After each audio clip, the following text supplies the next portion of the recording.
December வந்தாலே நம்ம எல்லாம் வீட்டில் ஸ்டார் ஹேங் பண்ணுவோம் இல்லையா? இந்த வாட்டி ட்ரெண்டிங்கில் இருக்கிற ஒரு ஸ்டார் எப்படி மேக் பண்ணுறதுனா இந்த வீடியோவில் வந்து பார்க்க போகிறோம். இந்த ஸ்டார் மேக் பண்ணுறது ரொம்பவே வந்து ஈஸி தான். நீங்களும் இந்த ஸ்டெப்பை ஃபாலோ பண்ணிட்டு இந்த ஸ்டாரை வந்து மேக் பண்ணி எப்படி வந்துச்சுன்னு சொல்லிட்டு காமெண்ட் பண்ணுங்க.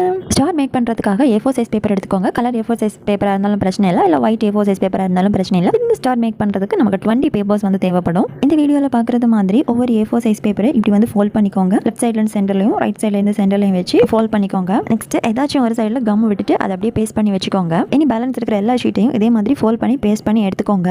எல்லா பேப்பரும் பேஸ்ட் பண்ணதுக்கப்புறம் இந்த வீடியோவில் பார்க்குறது மாதிரி T ஷேப்பில் வந்து கம்மை வந்து போட்டுக்கோங்க. பேப்பருக்கு ஒரு சைடில் ஒரு லைனும் அண்ட் சென்டரில் வந்து ஒரு லைனையும் போட்டுட்டு எல்லா பேப்பர்ஸையும் இதே மாதிரி ஒன்று மேலே ஒன்று வச்சு பேஸ்ட் பண்ணி எடுத்துக்கோங்க. இந்த ஸ்டார் மேக் பண்ணுறதுக்கு நமக்கு 20 பேப்பர்ஸ் வந்து தேவைப்படும். 20 பேப்பர்ஸையும் சேர்த்து ஓட்டிட்டு நெக்ஸ்ட் கட் பண்ணுறதுக்கு வந்து கொஞ்சம் டிஃபிகல்ட்டியாக இருக்கும். அதனால் என்ன பண்ணுங்க அப்படின்னா 5 வச்சு பேஸ்ட் பண்ணுங்க. நெக்ஸ்ட் இது மாதிரி வந்து வரைஞ்சிக்கோங்க. இது வரைகிற டைமில் வந்து கேர்ஃபுல்லாக வந்து பார்க்க வேண்டிய ஒரு விஷயம், நம்ம நார்மலாக வந்து T ஷேப்பில் கம் போட்டு வந்து பேஸ்ட் பண்ணோம் இல்லையா? பேப்பருடைய ஒரு டாப்பில் வந்து போட்டோம். இனி ஒரு டாப்பை வந்து எடுத்துக்கோங்க.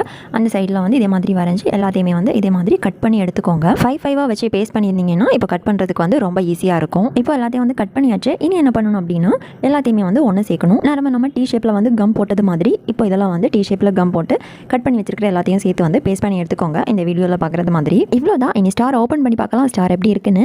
ஸ்டார் ஓப்பன் பண்ணியாச்சு. ரொம்பவே சூப்பராக இருக்குது. இந்த ஸ்டாரை பற்றி உங்களுடைய கருத்து என்னுள்ளது வந்து கீழே காமெண்ட் பண்ணுங்கள்.